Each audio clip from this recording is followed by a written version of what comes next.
L'économe infidèle. Luc, dans le chapitre 15, a abordé toute une série de paraboles, comme on vient de voir, sur la perdition.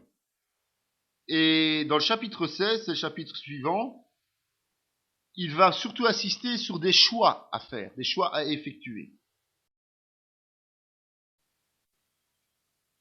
Le serviteur obéissant, ou bien le devoir de servir, si on veut résumer. Il faut savoir qu'à l'époque de Jésus, ce qu'on appelait être un serviteur était un esclave qui appartenait au maître. C'est un peu comme une marchandise ou comme un animal. Il appartenait, les gens pouvaient appartenir aux autres.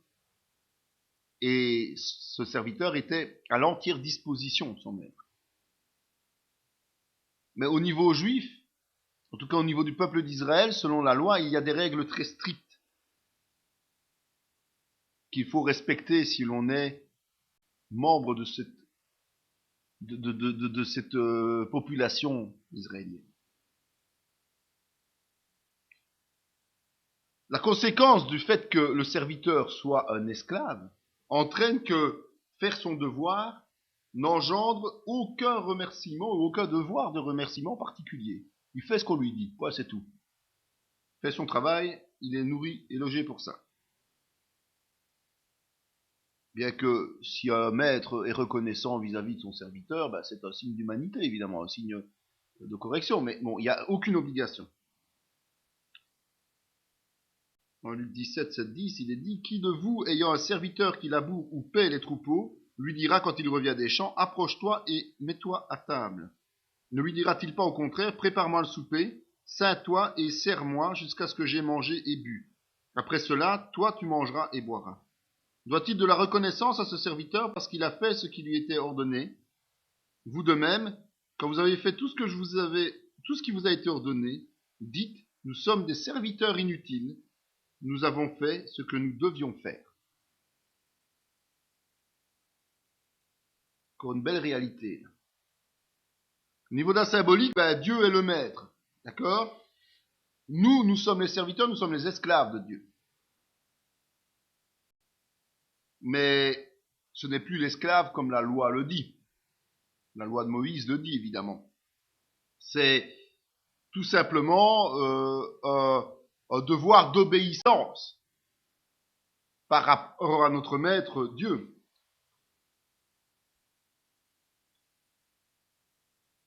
Ce que nous devons en retenir, c'est que nous avons un devoir à remplir dans son entièreté et avec cœur. Et ce qui est important, c'est que nous ne devons rien en attendre en retour. En fait, Dieu ne nous doit rien en réalité. Et ça, il faut le comprendre une fois pour toutes. Dieu ne nous est redevable de rien puisque tout est le résultat de son œuvre.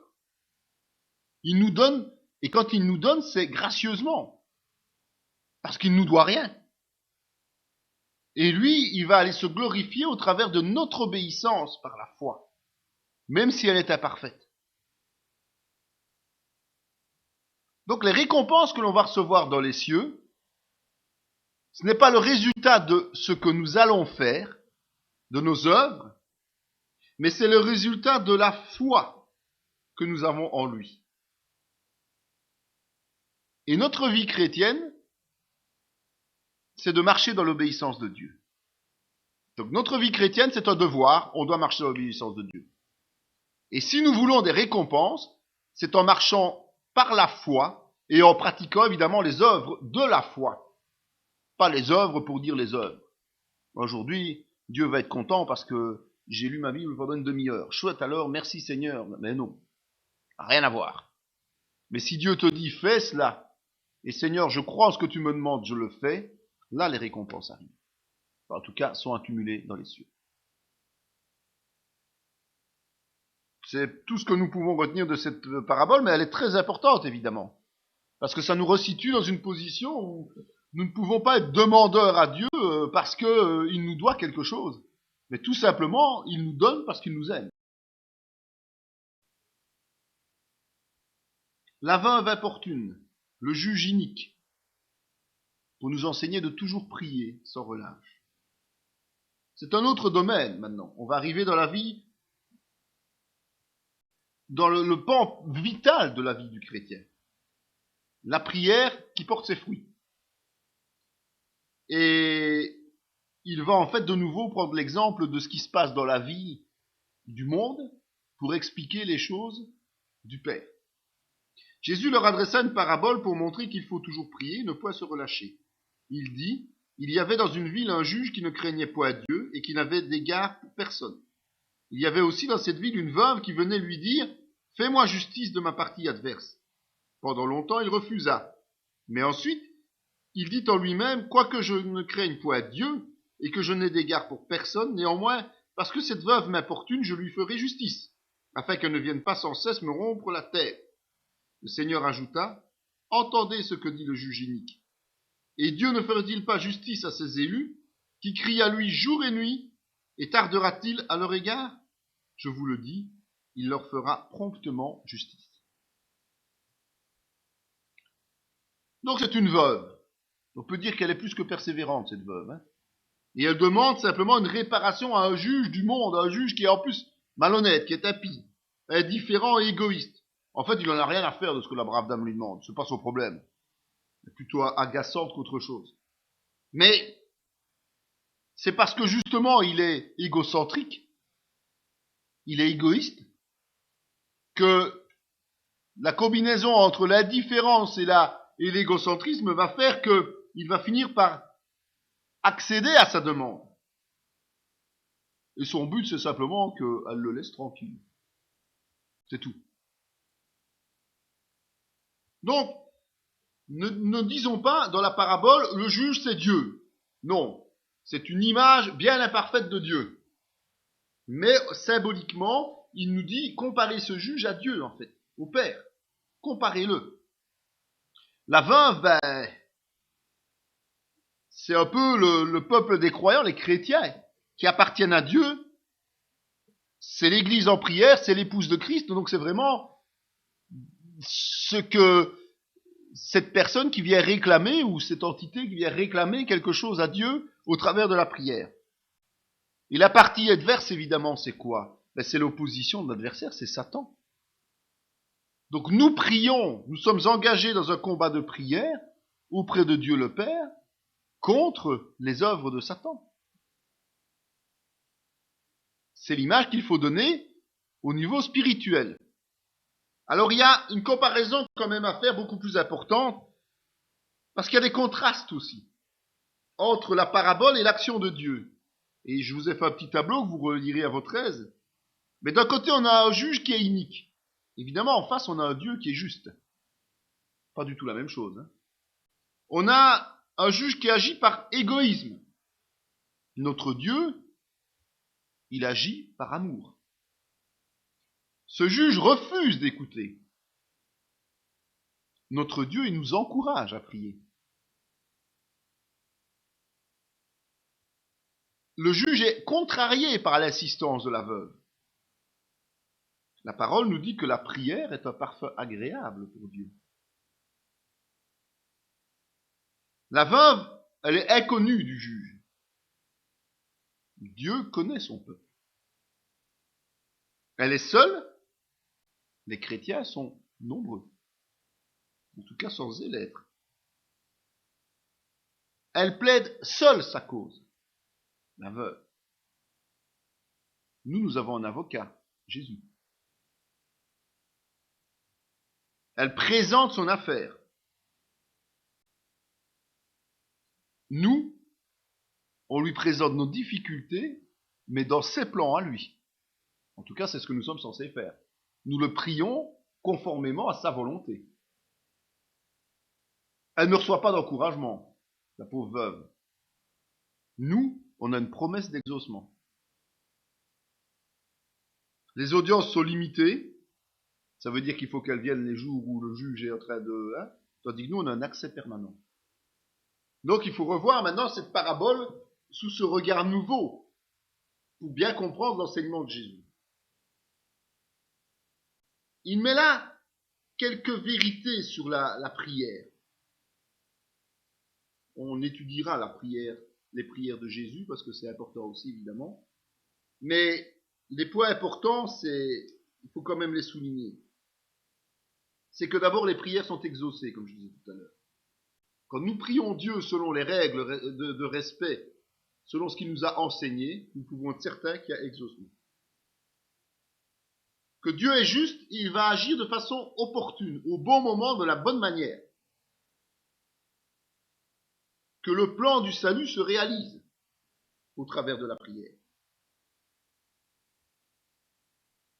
Quand nous prions dans l'amour de Dieu, on grandit en grâce et on grandit dans la vie éternelle. Et on sait que la victoire est certaine. Donc c'est important quand même de se rendre compte que nos prières, quand on les engage, sont déjà tout autres que cette démarche de la veuve.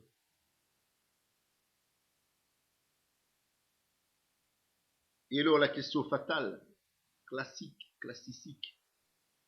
c'est mais quand le Fils de l'homme viendra, trouvera-t-il la foi sur la terre? La question fondamentale de Jésus, ce n'est pas comment sont-ils en train de prier?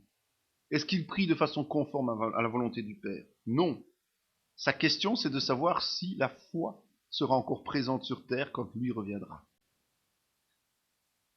C'est interpellant, c'est même inquiétant qu'il pose cette question, il se pose cette question. Ça doit quand même attirer notre attention et nous encourager à aller au-delà de ce que nous faisons, parce que je pense que on n'est pas assez conscient que la prière, c'est la prière de la foi. Donc s'il n'y a plus de foi sur terre, il n'y a plus de prière qui porte. Ça sert à rien de prier si on n'a pas la foi. Et Jésus s'inquiète de savoir si la foi sera encore sur terre. Et quand on voit autour de nous, on se pose quand même des questions aussi. De voir à quelle vitesse les églises se déglinguent, à quelle vitesse les chrétiens abandonnent les voies du Seigneur pour faire des compromis et vivre des vies tièdes. Tout ce qui est rejeté par Dieu, en fait. Il n'a pas donné de réponse à sa question. Il a laissé la question ouverte.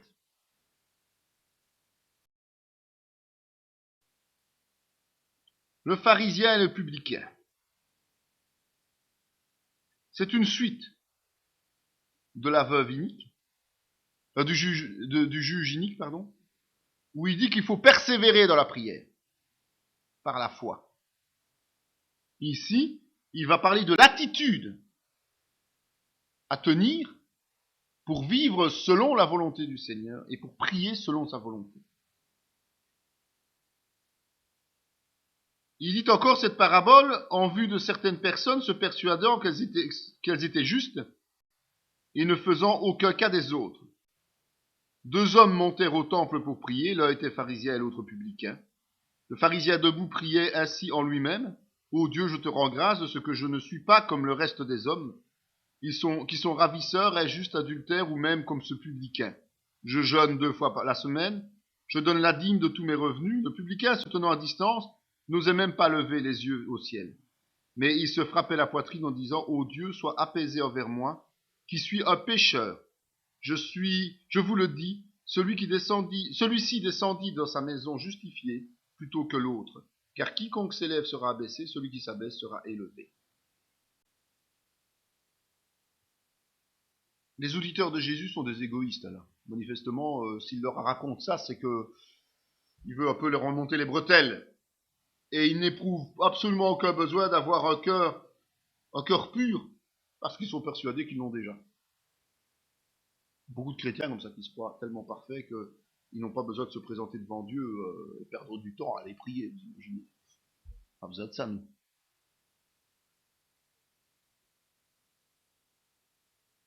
Il va construire son instruction en comparant deux personnes, de nouveau totalement opposées. On a vu avec le riche et Lazare, c'était deux personnes diamétralement opposées. Eh bien ici, c'est la même chose. Un pharisien qui est un juif orthodoxe, légaliste, bouffi d'orgueil, et qui a des habitudes extraordinaires religieuses, on va dire, Et puis il y a un publicain. Publicain, il est considéré comme collaborateur de l'occupant, donc du Romain, culpabilisé et tourné vers Dieu avec sincérité. Il y a beaucoup de différences entre les deux. Vous aurez aussi un petit tableau, vous pourrez comparer ces différences, mais on va un peu les reprendre. On voit que de toute façon, ces différences vont faire que les gens vont avoir un abord de Dieu différent aussi, et tout à fait divergent. Notamment, le pharisien, il a un souci. Il veut qu'on le reconnaisse comme un bon croyant. Il veut que les gens voient qu'il est pieux. Le publicain, il est humble. Il se cache, il se terre, il se tient à l'écart. Ce qui fait que le pharisien, lui, prie debout, tient visible, en ayant conscience qu'il est en train de prier avec efficacité devant tout le monde. C'est son attitude qui attire ça. Puis il est en train de se parler quelque part. Hein. Ouais, je suis ceci, je suis cela, je ne... Non, bon. Oui, il parle à Dieu, mais enfin... En résumé, il est en train de se flatter de sa condition extraordinaire de croyant. Tandis que le publicain est refermé sur lui-même et vraiment centré sur Dieu et là, il est conscient qu'il n'est pas digne de Dieu. Le pharisien, il se compare aux autres. T'as vu, celui-là est adultère, t'as vu, celui-là il fait ça, t'as vu, celui-là il est là, mais moi, le publicain oublie tout ce qui l'entoure. Il ne tient pas compte des gens qui sont autour de lui, il ne tient pas compte des qualités ou des défauts des autres. Il est concentré sur Dieu, et il n'y a plus rien autour de lui, il n'a plus rien d'importance. Pharisien se voit pur, extraordinaire, il mérite presque le prix Nobel du chrétien, mais le publicain est conscient qu'il est pécheur. Vraiment conscient qu'il est pécheur. Le pharisien, il aime les médailles. Alors on dirait qu'il y a une médaille du jeûne, une médaille je sais pas moi, des dons, une médaille de ceci, une médaille. Et alors il collectionne les médailles. Puis il range bien chez lui sur la cheminée. Et chaque fois qu'il a un invité, il va le montrer. C'est vraiment ça. Il est en train d'étaler ses qualités. À côté de ça, on a un publicain qui ne cherche pas à se justifier, qui ne cherche pas à montrer qu'il sait faire preuve d'humilité, qui sait faire preuve d'honnêteté dans la collecte des impôts peut-être. Que sais-je? Le pharisien, il va au-delà de la prescription de Dieu dans la loi. Il faut qu'il batte des records. Il faut qu'il soit le super juif. Pas dire le super chrétien, puisque ça existe des super chrétiens. Mais c'est ça. Tandis que le publicain est conscient et le dit qu'il a besoin du salut, il a besoin de Dieu pour pouvoir vivre. Et pendant que le pharisien va se louer, ben le publicain, lui, culpabilise. Voilà toute la différence entre ces deux personnes. Ben, le pharisien, en résumé, qu'est-ce qu'il fait? Dans sa manière d'agir, il fait l'apologie de ses œuvres. Il fait pas preuve de foi, il fait pas preuve de miséricorde. Il est en train de mettre en évidence ses œuvres, sa manière d'agir. Tandis que le publicain est quelqu'un qui a une relation sincère et profonde avec Dieu. Ben, ça amène deux résultats différents, évidemment. Le premier, c'est que le pharisien, lui, croit dur comme fer qu'il est sauvé, alors qu'en réalité, il est perdu. Et le publicain qui implore Dieu avec sincérité, il se sait accepté par Dieu. Il sait que sa manière d'agir est conforme à la volonté de Dieu. Lui, il est sauvé et il le sait. Au fond de lui-même. Mais il est conscient qu'il est impur et que régulièrement, il doit revenir auprès du Seigneur. Quelle est la bonne attitude? Ben, la deuxième, évidemment, celle du publicain. Parce qu'elle est sincère, elle est vraie. Il va avec son cœur, il est tel qu'il est.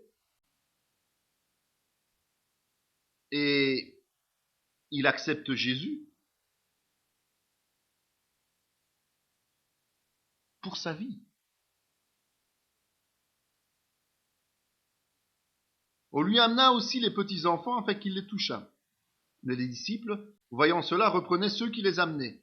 Et Jésus les appela et dit, « Laissez venir à moi les petits-enfants, et ne les empêchez pas, car le royaume de Dieu est pour ceux qui leur ressemblent. Je vous le dis en vérité, quiconque ne recevra pas le royaume de Dieu comme un petit enfant n'y entrera pas. » Le chef interrogea Jésus et dit, « Bon maître, que dois-je faire pour hériter de la vie éternelle ?» C'est la suite de ça. C'est la suite de cette parabole. C'est la suite, mais c'est aussi très complémentaire et intéressant. Parce que on se rend compte que tout simplement, il y a une attitude de cœur à avoir avec Dieu. L'attitude qui est conforme au publicain et celle aussi d'un petit enfant. Et pourquoi Jésus prend l'exemple d'un petit enfant? Parce qu'un enfant, il se pose pas de questions, lui. On lui dit, c'est ça, eh bien c'est ça. C'est pour ça qu'on arrive à faire croire aux enfants que il y a des grands saints qui donnent des cadeaux, il y a des choses et autres. Les enfants sont naïfs. Mais cette naïveté est nécessaire pour accepter les choses de Dieu. Ça veut dire que si on commence à couper tous les cheveux en quatre et à essayer de comprendre tout avant de croire, mais on croira jamais. On croira jamais. Tandis que si on accepte la parole comme étant la vérité, c'est l'hypothèse de départ, eh bien là on va très vite se convertir et rentrer dans les voies du Seigneur. Si quand on lit que le Seigneur nous dit qu'il faut faire comme ça, on le fait comme ça, c'est agir comme un petit enfant. Après, il nous sera toujours loisible de comprendre plus en profondeur, d'étudier plus en profondeur, mais on applique tel que le Seigneur nous demande de le faire. Nous sommes agréés par Dieu si nous agissons de cette manière-là. Et uniquement si nous agissons de cette manière-là.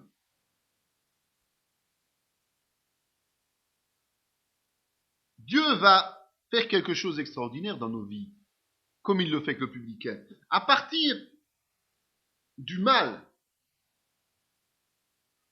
parce que nous avons tous une nature pécheresse, au travers de la repentance et du pardon, Dieu va faire le bien. C'est ça qui est formidable avec lui. Tandis que Satan, avec le pharisien notamment, amène les choses que nous pouvons considérer comme bien aux yeux du monde à devenir mal par la chair, c'est-à-dire par l'orgueil. Donc, le publicain qui est conscient de sa façon d'agir et qui en plus de ça agit comme un petit enfant quelque part, il se met devant Dieu comme devant son père et il reconnaît sa petitesse, il reconnaît sa faiblesse, et bien lui, parce qu'il se fait repentance, il reçoit le pardon, et bien Dieu va lui donner cette vie éternelle et lui donner cet épanouissement spirituel. Mais le pharisien qui s'estime être parfait, qui agit de façon correcte, pense-t-il, par rapport à la loi, et qui se voit comme étant quelqu'un d'extraordinaire, Satan va l'amener tout doucement à être tellement imbu de sa personne qu'il n'en aura même plus rien à faire de Dieu en réalité. Dieu, ce sera lui. Donc attention à notre comportement. Donc quand nous avons une attitude de prière, ça doit être une attitude de cœur et pas de chair. Il y a des gens qui prient selon des rites, en s'agenouillant, en se mettant la tête contre le sol, pour prier Dieu, mais qui n'obtiendront jamais rien de Dieu. Tout simplement parce que c'est un rituel. Il y a des gens qui disent des formules magiques, et qui n'obtiendront jamais rien de Dieu. On voit l'absurdité des hommes, c'est que même pour gagner du temps, on en fait des systèmes de moulins à prière. Moins fatigants. On les fait tourner comme ça. Comme c'est écrit dessus, Dieu sait le lire. Hein. Allez, je plaisante peut-être un peu, j'exagère peut-être un peu, mais c'est une réalité. Or, c'est l'attitude de cœur qui prévaut. Ce ne sont pas des formules magiques, ce ne sont pas des choses qui sont tout simplement une solution standard qu'on achète en kit et que on utilise en diluant dans un peu de spiritualité. C'est pas du tout ça que le Seigneur nous enseigne. On va passer un cap et on va arriver aux paraboles de la dernière semaine. Ces paraboles concernent la plénitude du royaume. Jésus est presque à sa fin de ministère terrestre. Il sait qu'il va bientôt quitter la terre et qu'il va bientôt laisser ses disciples. Et donc ses enseignements vont prendre une autre tournure. Et il va aborder le royaume de Dieu sous la forme de récompense suprême pour tout pécheur qui est repenti.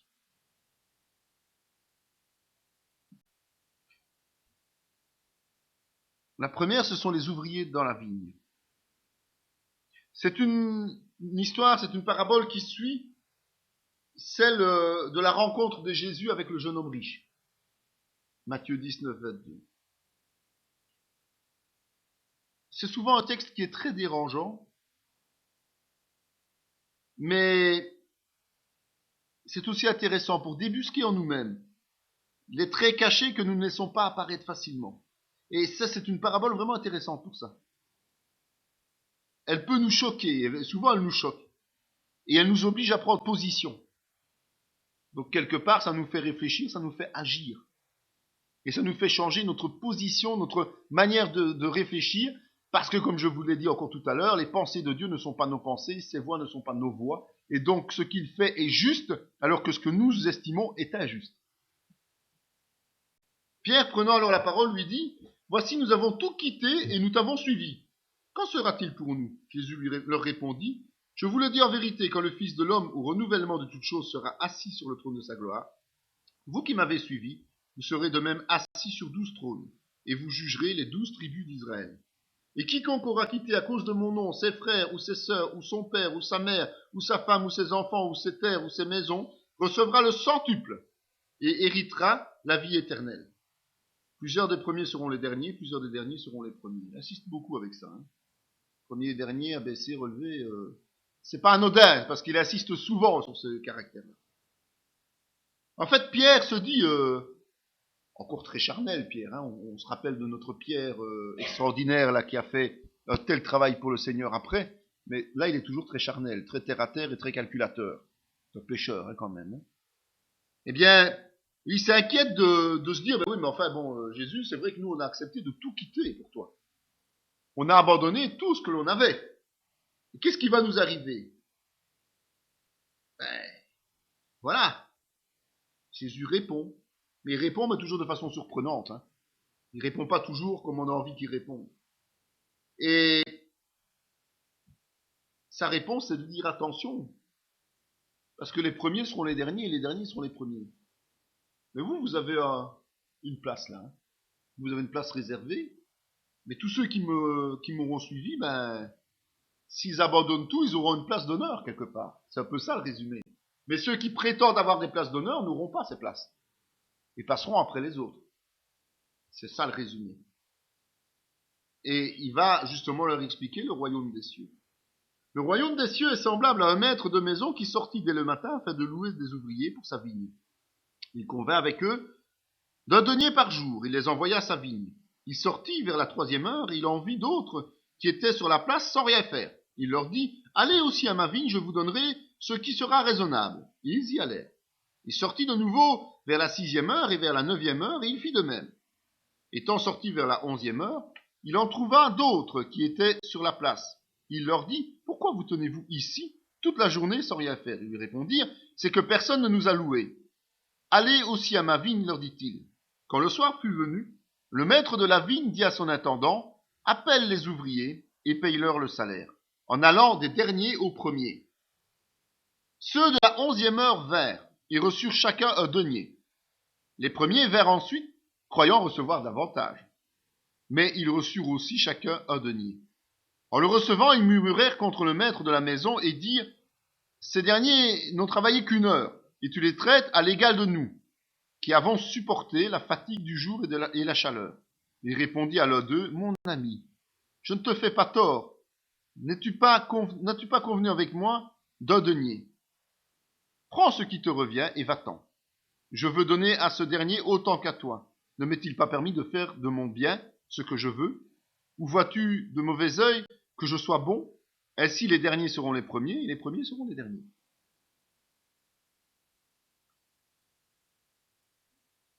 Les ouvriers sont embauchés en plusieurs vagues.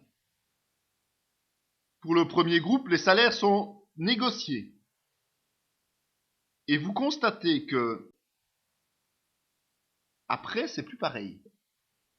En quelque sorte, les premiers savent ce qu'ils vont gagner. Les autres, on parle d'une juste rétribution. Et même les derniers n'ont même pas de montant possible et décrit. Et c'est ça qui est intéressant de voir. C'est que si le maître les engage tous, il ne leur donne pas nécessairement les mêmes informations. C'est intéressant de se rendre compte de ça. Alors, au niveau des symboles, le maître de maison, on peut dire que c'est Dieu, évidemment. Le travail à la vigne représente tout simplement le fait qu'il les embauche, c'est le salut.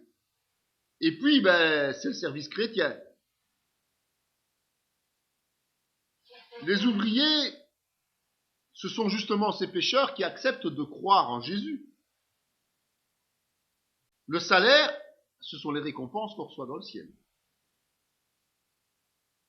Et puis, les diverses vagues, ce sont les chrétiens qui se convertissent de façon successive, génération après génération, mais aussi jeunes ou moins jeunes. L'âge qui peut, dans une génération, importer. Il y a des personnes qui se convertissent au seuil de la mort. Ce qui est amusant à voir, si on est encore un peu orgueilleux, c'est moins amusant, mais c'est qu'au moment de payer, au moment de juger des récompenses et de donner les récompenses, il va commencer par les derniers arrivés. Ce ne sera pas les derniers dans la liste, hein. Il y en a déjà beaucoup qui sont arrivés avant nous. Donc, il va commencer par les derniers arrivés. Et on voit qu'ils reçoivent le même salaire que ce qu'il a promis aux premiers arrivés. Ils ont été engagés bien plus tard, ils ont travaillé bien moins, mais le salaire est le même. Alors, évidemment, dans notre logique tout à fait matérialiste et humaine, qu'est-ce qu'on va penser? Waouh, si ceux-là ont un denier alors qu'ils ont travaillé 1 heure, moi qui ai travaillé 10 heures, qu'est-ce que je vais recevoir? C'est 10 deniers, au moins. Au moins. Mais ils ont la même chose. Et là, tout de suite, c'est pas juste. C'est pas juste, nous on a trop travaillé et eux. C'est vrai quelque part, si on y réfléchit, est-ce que c'est normal que ces ouvriers qui ont travaillé toute la journée reçoivent le même salaire que ceux qui n'ont presque rien fait? Pour Dieu, il faut bien comprendre que la valeur matérielle n'a aucune importance. Donc, c'est plutôt l'environnement qui a de l'importance, c'est plutôt le côté spirituel qui a de l'importance.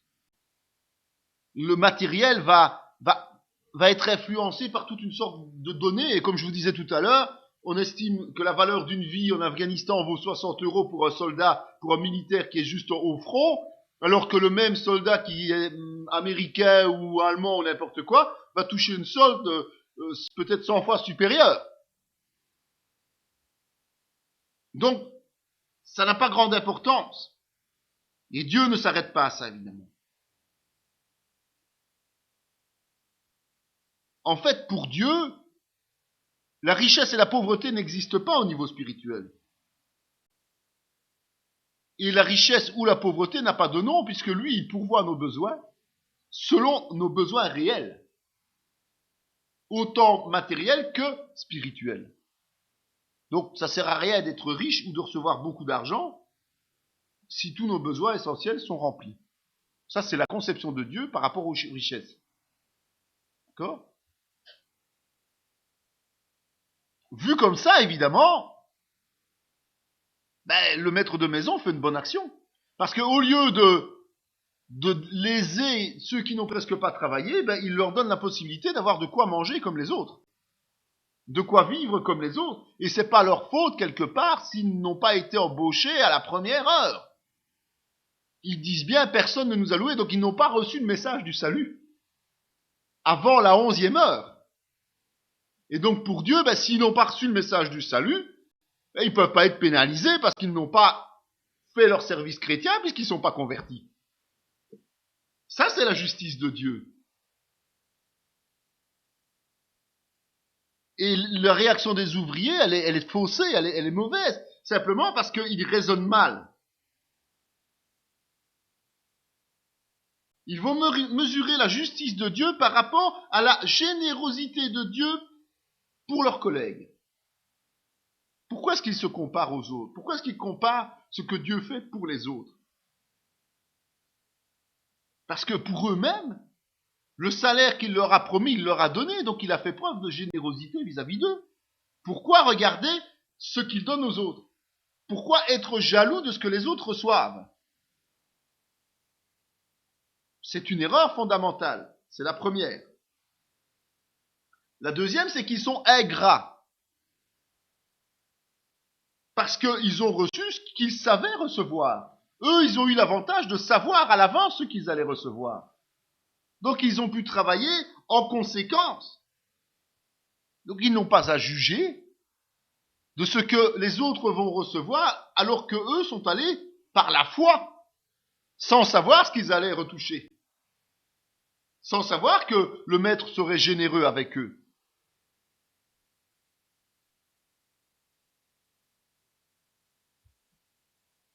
Ensuite, ils vont être mécontents parce qu'ils ont reçu proportionnellement moins que ceux qui sont arrivés plus tard. Donc, ils ont reçu moins. Ils ont fait le calcul. Ouais, nous, on a travaillé autant d'heures, ça fait autant de l'heure, et bon, voilà. Calcul. Vous savez, quand les fiches de paye arrivent quelque part, j'ai jamais compris pourquoi les gens commencent à sortir leurs fiches et comparer. Et rien n'est comparable. Eh bien, c'est ça. Alors, qu'est-ce qui se passe à cause de ça? C'est qu'ils sont fâchés parce que les autres ont reçu proportionnellement plus. Mais ils ne sont pas reconnaissants de ce qu'ils ont reçu. Ils ne sont pas fâchés parce qu'ils ont reçu. Ils savent qu'ils ont reçu le juste salaire. Mais ils sont fâchés parce que, proportionnellement, les autres ont eu plus, dans leur calcul ridicule. Vous imaginez jusqu'où ça va? Les raisonnements qui sont fautifs, qui sont erronés. Dans le royaume, il faut être conscient que l'ordre d'appel est inégal. Ça veut dire que tout le monde n'est pas appelé en même temps. Dieu ne rassemble pas tout le monde sur terre et dire « Ok, voilà la bonne nouvelle du salut, qui rentre dans mon royaume ?» Non. Ça se fait de façon sporadique et répartie sur les générations. Donc, si le royaume, si l'appel est inégal, la grâce de Dieu est identique pour tous. C'est le fait d'avoir répondu à son appel qui engage tout de suite cette intervention de Dieu dans nos vies, qui est le salut. Et le salut a le même prix pour tout le monde, en fait. Jésus nous donne, au travers de son sacrifice, cette vie éternelle pour tout le monde. Tout le monde reçoit la même vie éternelle. Donc il faut arrêter, il faut abandonner ce principe de chrétien calculateur. Dieu veut changer ce concept de chrétien calculateur.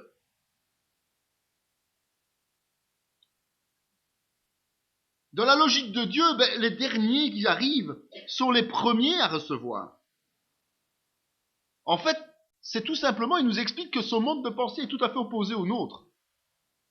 Notre mode de pensée est erroné et donc Dieu pense tout à fait à l'envers. C'est un encouragement qui doit nous réconforter et pas un avertissement.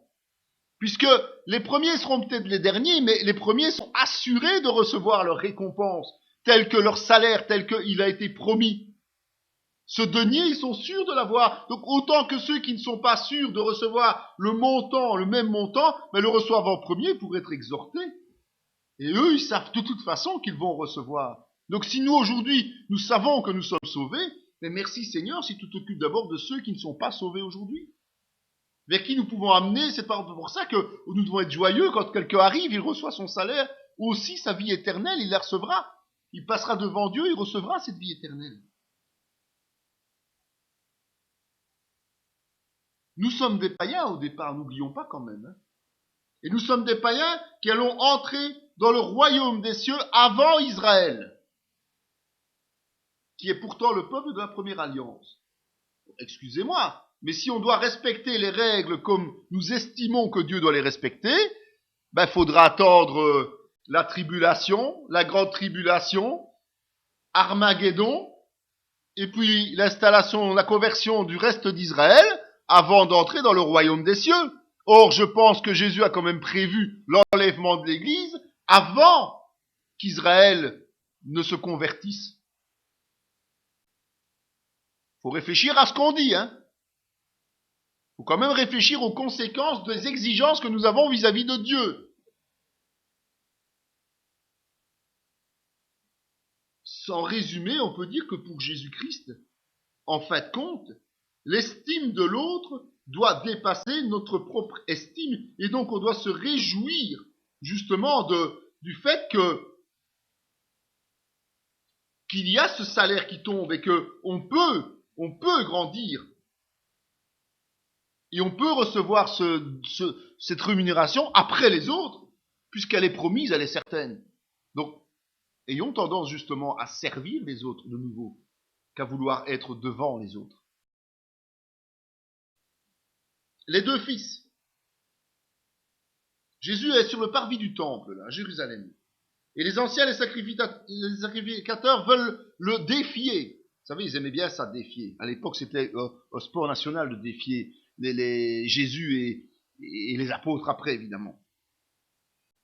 Jésus se rendit dans le temple et pendant qu'il enseignait, les principaux sacrificateurs et les anciens du peuple vinrent lui dire « Par quelle autorité fais-tu ces choses ?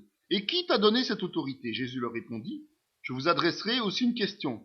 Et si vous m'y répondez, je vous dirai par quelle autorité je fais ces choses. Le baptême de Jean, d'où venait-il ? Du ciel ou des hommes ? » Mais ils raisonnèrent ainsi entre eux. Si nous répondons du ciel, il nous dira « Pourquoi donc n'avez-vous pas cru en lui ? Si nous répondons des hommes, nous avons à craindre la foule, car tous tiennent Jean pour un prophète. » Alors ils répondirent à Jésus « Nous ne savons pas. » Et il leur dit à son tour « Moi non plus, je ne vous dirai pas par quelle autorité je fais ces choses. » Il savait mener un débat, hein, Jésus. Il savait déjouer les pièges. Parce qu'il pose une question vicieuse, et lui, il leur repose une autre question, qui les met dans une situation telle qu'ils sont coincés. Ils sont coincés, ils sont pris à leur propre piège. Et donc, eux, ils vont répondre en mentant, en réalité. Mais c'est un faux fouillant pour éviter. Et donc, comme Jésus leur refuse ça, il va leur expliquer maintenant une autre vérité spirituelle. Et il dit, que vous en semble ? Un homme avait 2 fils. Et s'adressant au premier, il dit, mon enfant, va travailler aujourd'hui dans ma vigne. Il répondit, je ne veux pas. Ensuite, il se repentit et il alla. S'adressant à l'autre, il dit la même chose. Et ce fils répondit, je veux bien, Seigneur. Il n'alla pas. Lequel des 2 a fait la volonté du Père ? Ils répondirent, le premier. Et Jésus leur dit, je vous le dis en vérité, les publicains et les prostituées vous devanceront dans le royaume de Dieu. Car Jean est venu à vous dans la voie de la justice, et vous n'avez pas cru en lui. Mais les publicains et les prostituées ont cru en lui. Et vous, qui avez vu cela, vous ne vous êtes pas ensuite repentis pour croire en lui. L'homme, c'est Jésus qui appelle à le suivre. Le premier fils, c'est celui qui, après une vie de pécheur, comme nous avons tous eu, il refuse en premier. Il ne veut pas vivre selon les choses de Dieu. Et Dieu, allez, franchement, on a autre chose de bien plus important à faire. Finit par accepter l'appel. Il fait repentance, il se convertit. Le second, c'est celui qui, entre guillemets, croit en Dieu. Donc il accepte quelque part, ouais, ok, ça va. Mais en fait, il refuse le salut par grâce. Ce sont les religieux, si on peut dire. Ce qu'il faut retenir de cette parabole, c'est très petit, hein, c'est que ce qui est important, c'est la conversion de cœur. Ce ne sont pas les œuvres religieuses. Il y a beaucoup de croyants érudits, de leaders spirituels, qui croient sincèrement en un Dieu, avec un petit D, mais qui n'acceptent pas que Christ est mort pour les racheter eux. Et donc ils sont dans les ténèbres du dehors. Et cette parabole nous souligne vraiment cette importance de comprendre que ce n'est pas de dire oui je fais et puis de n'en faire qu'à sa tête qui marche avec Dieu. C'est le fait, même si on a été réticent pour venir à Jésus-Christ, c'est le fait de venir avec une sincérité de cœur, comme on a parlé tout à l'heure des petits-enfants. De venir avec cette sincérité de cœur qui nous permet vraiment d'avoir les portes du royaume qui s'ouvrent pour chacun d'entre nous. D'accord ? Donc la conversion, c'est le cœur. Ce n'est pas des belles théories, ce n'est pas des belles pratiques, des belles paroles, des belles promesses. Ce sont des actes concrets qui font suite à une repentance.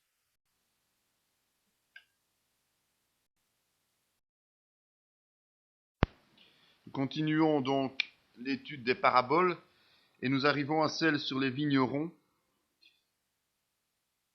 En fait, Jésus est toujours en train de donner par image le comportement des Juifs, tant de son époque, puisqu'il est né là au milieu des Juifs, que de tous ceux qui ont précédé, donc leurs aïeux.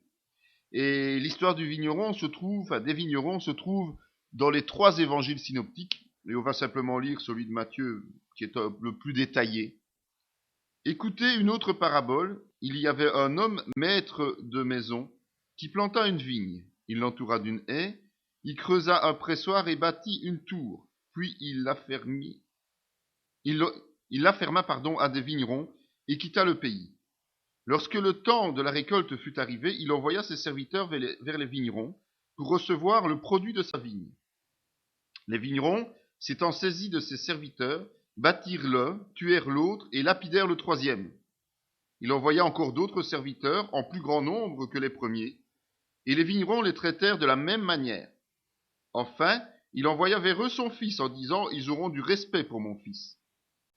Mais quand les vignerons virent le fils, ils dirent entre eux « Voici l'héritier, venez, tuons-le, et emparons-nous de son héritage. » Et ils se saisirent de lui, le jetèrent hors de la vigne et le tuèrent. Maintenant, lorsque le maître de la vigne viendra, que fera-t-il à ces vignerons ? Ils lui répondirent, il fera périr misérablement ces misérables, et il affermera la vigne à d'autres vignerons, qui lui en donneront le produit au temps de la récolte. C'est pas difficile de comprendre la symbolique de ce passage-là, puisque le propriétaire, c'est Dieu, c'est le Père, évidemment. Les vignerons, ce sont les gens qui sont chargés de faire fructifier la vigne. En fait, c'est un rôle que l'homme a reçu déjà du temps d'Adam, dès la création. C'est devenu le travail du peuple juif, du peuple élu, et aujourd'hui, évidemment, c'est le travail de l'Église. Les fruits, c'est le résultat du travail qui est réalisé, en fonction, évidemment, de ce que Dieu donne comme directive. Pour le chrétien, c'est pas compliqué. Notre travail, c'est évangéliser. Les serviteurs, ce sont les prophètes de toutes les époques. Ce sont les envoyés de Dieu de toutes les époques. Et il est rare qu'un serviteur de Dieu n'ait pas été persécuté, voire même assassiné. L'Ancien Testament est rempli de ce genre d'exemples. Et le Nouveau Testament commence à expliquer notamment le premier martyr d'Étienne et d'autres. Le Fils, c'est Jésus, évidemment. Et c'est vrai que Jésus a été crucifié par ses contemporains. En fait, je vous ai déjà expliqué que les Juifs n'ont pas voulu reconnaître Jésus parce que, quelque part, ça allait bouleverser et faire tomber leurs privilèges. Et donc ils ont décidé de le crucifier pour pouvoir garder la mainmise sur le peuple, tout simplement.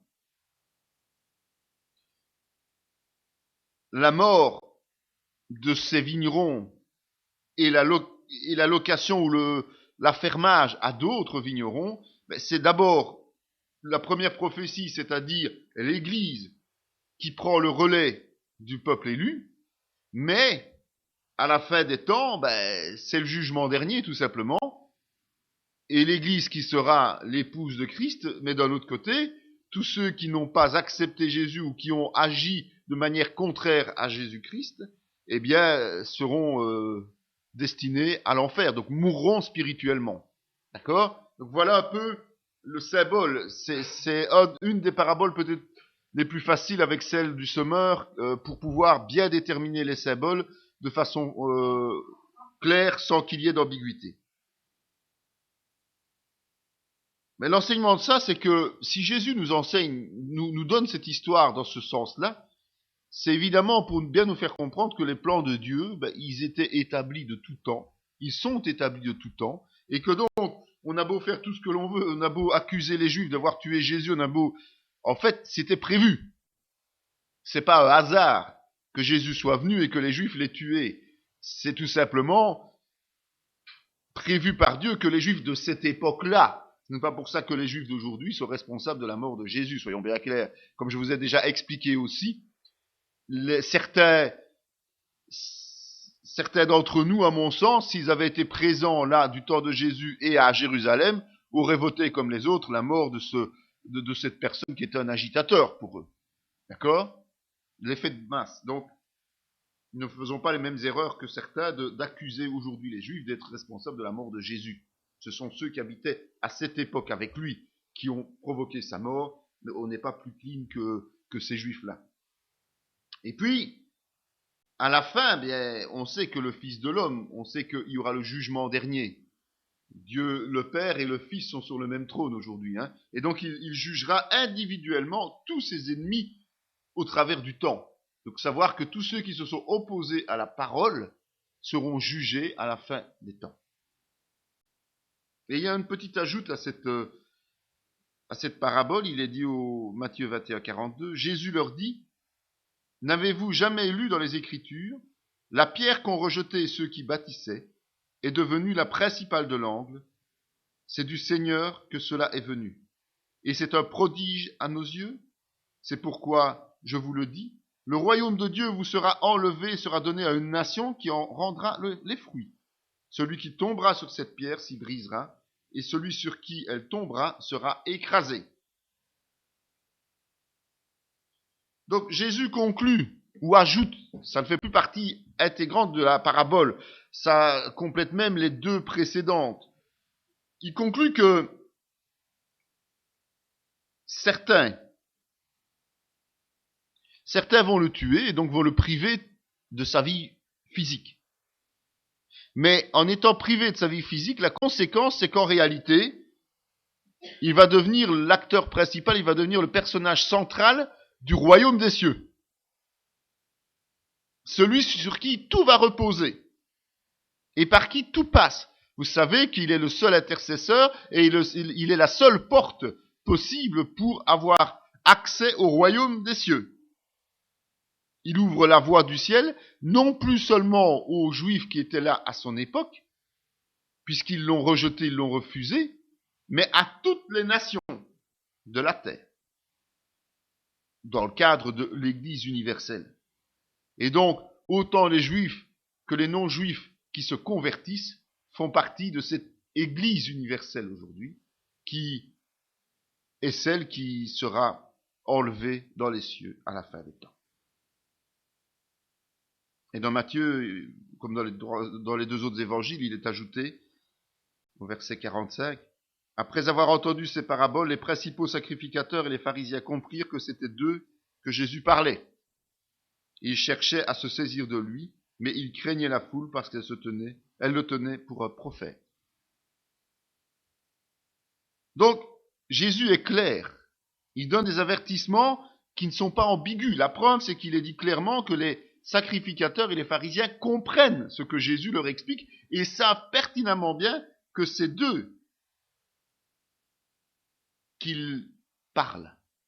Et on se rend compte que ces gens n'ont même pas peur des conséquences. Donc ils ne croient pas Jésus, ils n'ont même pas peur des conséquences du fait de rejeter le Messie.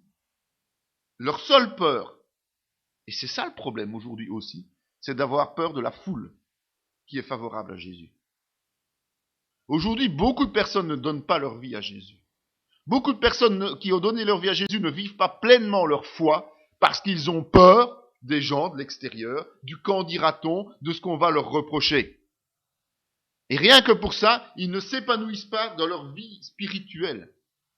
Ils sont comme ces pharisiens, comme ces sacrificateurs qui ont peur des hommes et non pas de Dieu. Donc on voit que malgré la connaissance religieuse que ces gens ont, parce que les pharisiens, vous savez, étaient très engagés dans leur religion, dans leur foi, entre guillemets, surtout dans leur légalisme. Les sacrificateurs étaient des lévites formés depuis leur plus jeune âge à la connaissance de la parole, malgré la connaissance qui est au fond d'eux-mêmes, eh bien, ils vont plus craindre les lésions corporelles que la perdition de leur âme. Est-ce que vous vous rendez compte de ce que je suis en train de dire? Et beaucoup de chrétiens aujourd'hui ont plus peur pour leur propre petite personne et leur propre réputation que pour les conséquences de cela pour la vie éternelle. On est dans le même cas de figure. C'est pour ça que Jésus posera la question de savoir s'il trouvera encore la foi sur terre lorsqu'il reviendra. Parce qu'il est tout à fait conscient que il a beau avoir payé le prix, un grand nombre de ceux qui vont entendre la parole de Dieu ne viendront pas à lui, c'est sûr et certain, mais aussi que dans tous ceux qui viendront à lui, beaucoup se tairont parce que tout simplement, ils auront peur du plus grand nombre. Cette vidéo fait partie intégrante de la formation en théologie pratique dispensée par la mission de théologie Emmanuel de Paracou, Bénin, sous l'autorité académique du Centre chrétien Emmanuel SBL, Spa, Belgique. Pour mieux connaître nos activités, voici nos différentes adresses.